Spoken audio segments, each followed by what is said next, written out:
İsa ibadatkanaның куроосунда таалим берип, жакшы кабарды жарыялап жүргөн ошол күндөрдүн биринде жогорку дин кызматчылар жана дин мугалимдери эл башчылары менен бирге келишип, ага суроо беришти.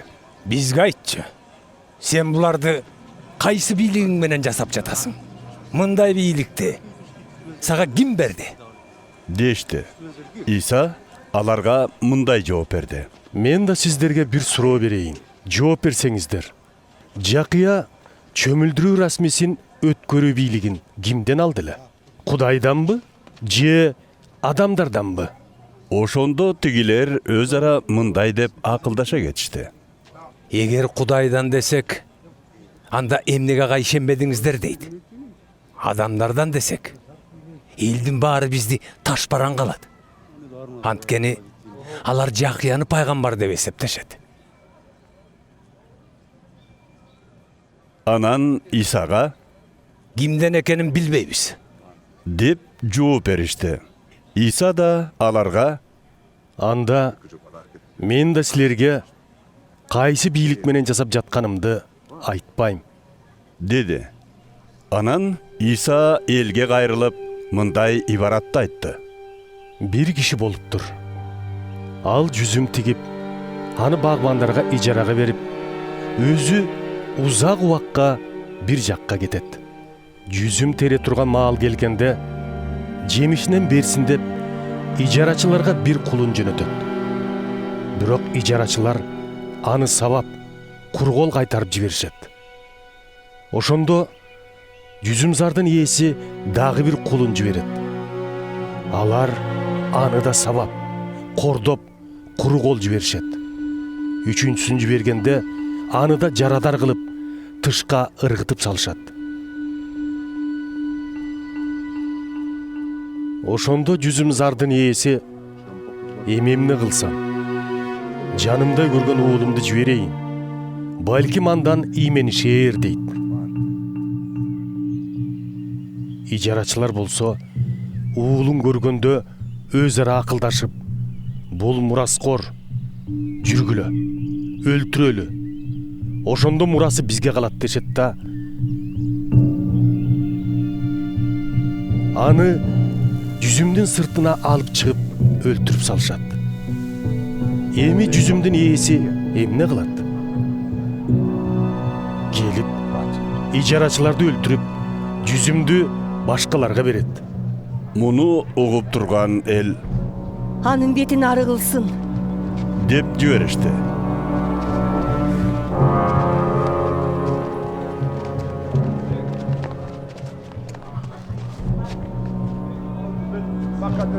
Иса аларга карап, Ыйык жазуулардагы куруучулар жаратпай таштап салган таш эле. Пайдубалдын негизи болуп калды ал эми деген сөз эмнени билдирет? Ким бул ташка куласа, талкаланат. Ал эми бул таш кимдин үстүнө түшсө, анын таш талканы чыгат, деди. Жогорку дин кызматчылар менен дин мугалимдери бул ибараттын ал тууралуу айтылганын түшүнүштү да, ошол эле замат кармамак болуп, бирок элден коркушту.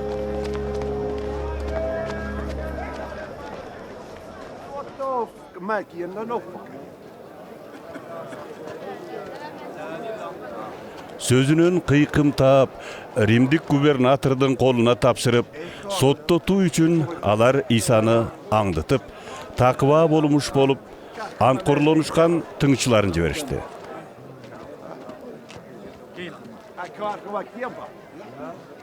Тыңчылар Исага мындай суроо узатышты. Устат, сизден ак сүйлөп, туура таалим берериңизди билебиз. Эч кимдин жүзүнө карабай, адамдарга Кудайдын акыйкат жолун окутасыз. Айтыңызчы, Рим патшасына салык төлөгөн болобу же болбойбу?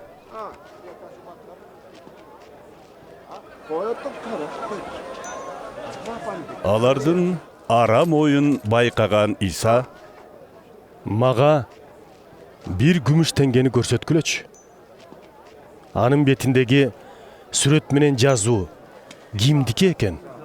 dedi. Патшаныкы. Deşti alar. İsa Анда падышаныкын падышага, Кудайдыкын Кудайга бергиле. dedi. Oşentip alar anı el aldında sözünün karmay albay, anın joğuna taң kalışıp unçuk albay kalıştı.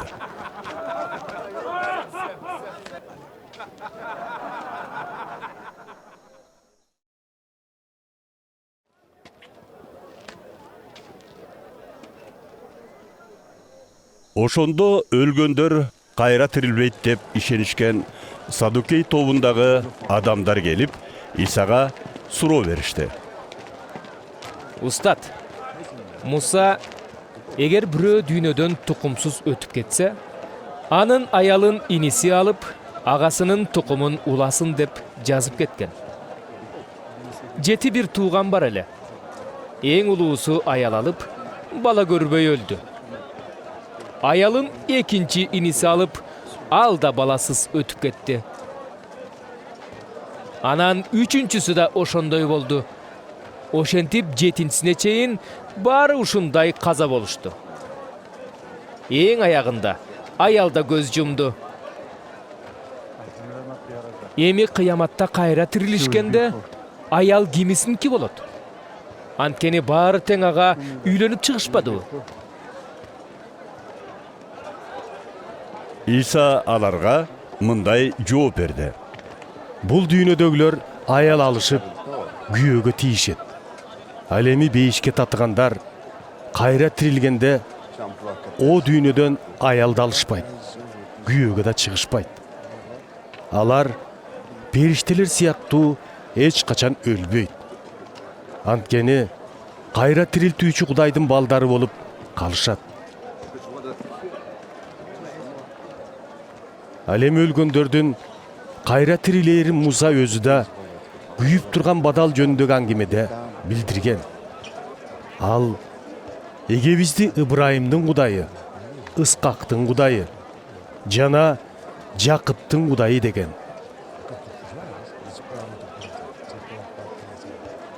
Демек, Кудай өлгөндөрдүн эмес, тирүүлөрдүн Кудайы. Анткени анын алдында баары тең тирүү да.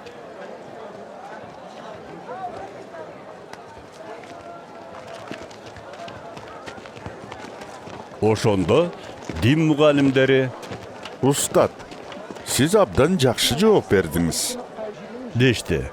Мындан соң эч ким батынып ага суроо бере албады. Иса аларга мындай деди. Эл эмне үчүн Машаякты дөөттүн тукуму дешет? Дөөт Забур китебинде жараткан эге эгеме деди мындай.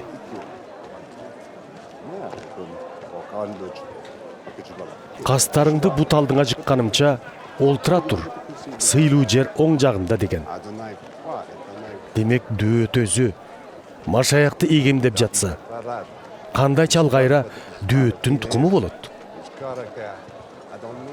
Элдин баары Исаны угуп турганда, ал шакирттерине кайрылып, мындай деди. Узун чапан кийип алып, жайкала басканды, базарларда элдин эпилдеп саламдашып турганын, синагогаларда, алдын корундарда, аш тойлордо төрдө олтурганды жакшы көргөн дин мугалимдеринен сак болгула. Жесирлердин үй жайын тартып алып, атайын элге көрүнүш үчүн узакка сыйынган ошолор. Алардын жазасы өтө оор болот.